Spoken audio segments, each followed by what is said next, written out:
Continuando sobre esse assunto, a participação de Flávio Bolsonaro nessa conferência nos Estados Unidos, na CEPAC, deu mais o que falar.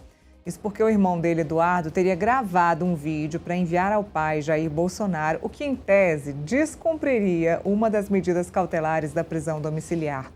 Por isso, o ministro Alexandre de Moraes deu um prazo de 24 horas para que a defesa do ex-presidente Jair Bolsonaro explique essa situação. Mais detalhe na reportagem aqui do Pablo Giovanni, na coluna da Manuela Alcântara. Aqui, ó. Moraes cobra Bolsonaro após Eduardo gravar vídeo para o pai nos Estados Unidos. Inclusive, no documento do ministro Alexandre de Moraes, ele deixa colado uma manifestação de uma pessoa que chama a atenção do ministro Alexandre de Moraes nas redes sociais e que diz assim: o ministro Alexandre de Moraes precisa ver isso aqui. O Eduardo Bolsonaro está contrariando a decisão judicial e gravando um vídeo para mostrar para o pai dele. Agora, se o Eduardo Bolsonaro gravou o vídeo, se o Eduardo Bolsonaro mostrou o vídeo para o pai, agora quem vai ter que provar isso vai ser a defesa do ex-presidente Jair Bolsonaro. O que a gente sabe é o que o Eduardo Bolsonaro falou lá nessa convenção no Texas. Vou colocar aqui nas aspas do Eduardo para vocês entenderem. Para quem não está entendendo nada, o Eduardo Bolsonaro também estava nesse evento, junto com o irmão dele, Flávio Bolsonaro. Ele participou e teve uma fala, fez um discurso em que ele falou o seguinte: vocês sabem por que eu estou fazendo esse vídeo? Porque eu estou mostrando para o meu pai e eu vou provar para todo mundo no Brasil que você não pode calar o movimento de forma injusta, tirando o seu líder, Jair Messias Bolsonaro. Muito obrigado, disse Eduardo. Lembrando que eles não podem conversar, Jair Messias Bolsonaro não pode ter acesso à internet, não pode ter acesso às redes sociais e ao celular. Então, o ministro Alexandre de Moraes ressaltou que, ao determinar a prisão domiciliar de Jair Bolsonaro, proibiu o uso de celulares, telefones ou de qualquer outro meio de comunicação externa, além da utilização de redes sociais. Diante desse indicativo de que havia uma possibilidade de violação das medidas cautelares, o ministro determinou, então, que os advogados de Jair Bolsonaro prestem o esclarecimento, expliquem que vídeo é esse, de que forma Jair Bolsonaro vai ter acesso a esse vídeo, a essas explicações, num prazo de 24 horas. Mais uma vez, Felipe, o Eduardo Bolsonaro se enrolando mais do que ele já havia se enrolado, né? A gente já viu ele fazer isso várias outras vezes. No ano passado, ele esteve todo o ano passado, todo o ano de 2025 nos Estados Unidos. Ele ainda está morando nos Estados Unidos. Ele está sendo investigado pela Suprema Corte, vai ser julgado pelo Supremo Tribunal Federal por conta de estar nos Estados Unidos e pedir a manifestação dos Estados Unidos contra autoridades aqui no Brasil. Jair Bolsonaro não está mais participando, na verdade, nunca esteve participando desse processo, e hoje o investigado é apenas Eduardo Bolsonaro.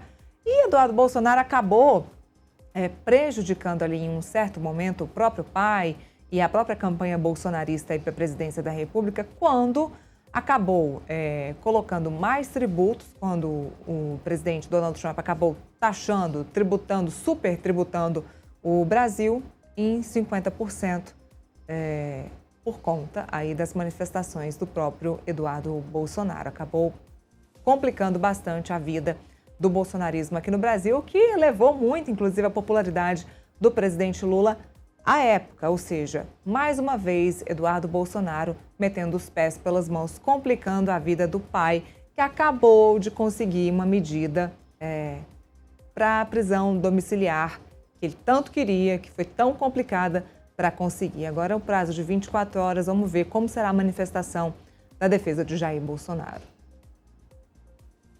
Mira, eu até entendi essa decisão do Alexandre de Moraes, né? Claro, né? O Jair Bolsonaro não pode ter acesso a nenhum tipo de internet, televisão, celular.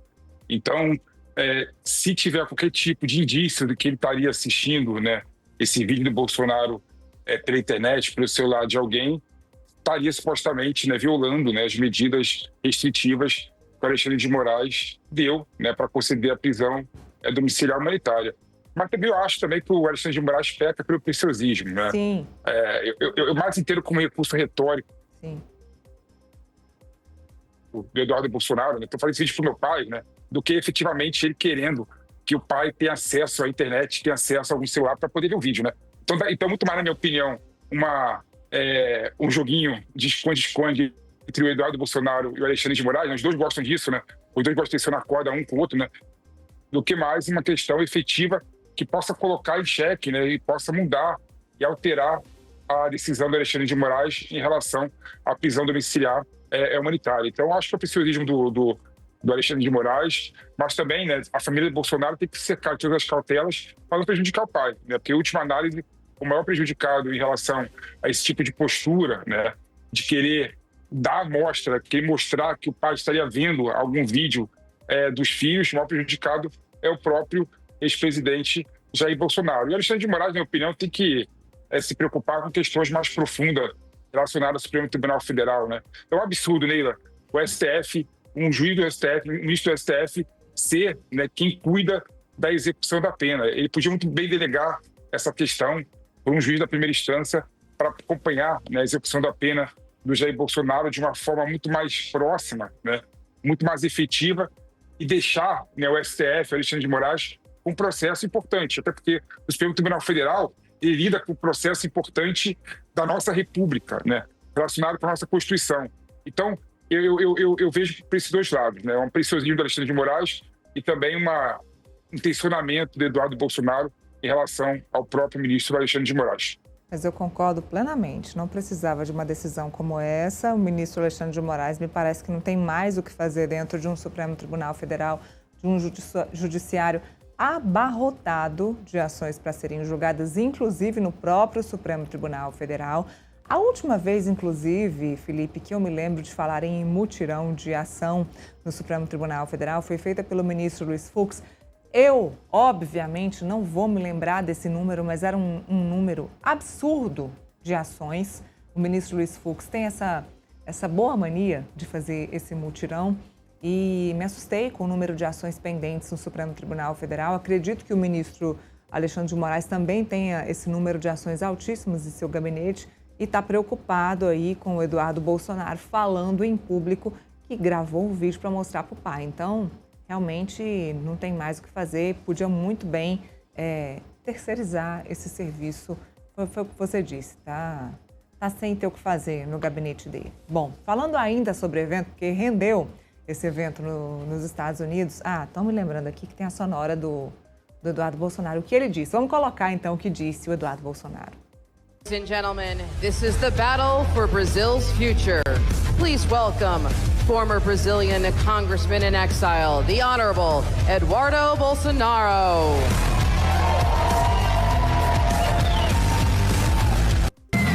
How are you all?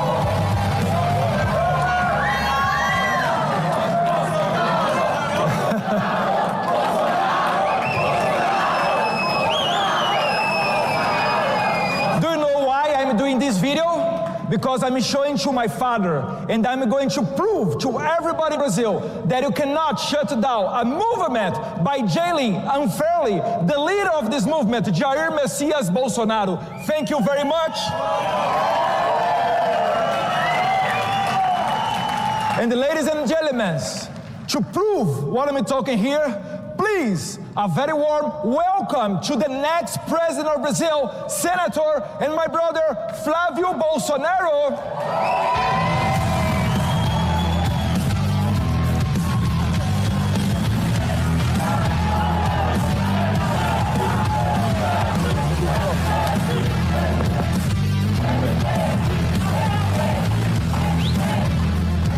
Ladies and gentlemen, I know many of you are looking at me right now and thinking you recognize me from somewhere.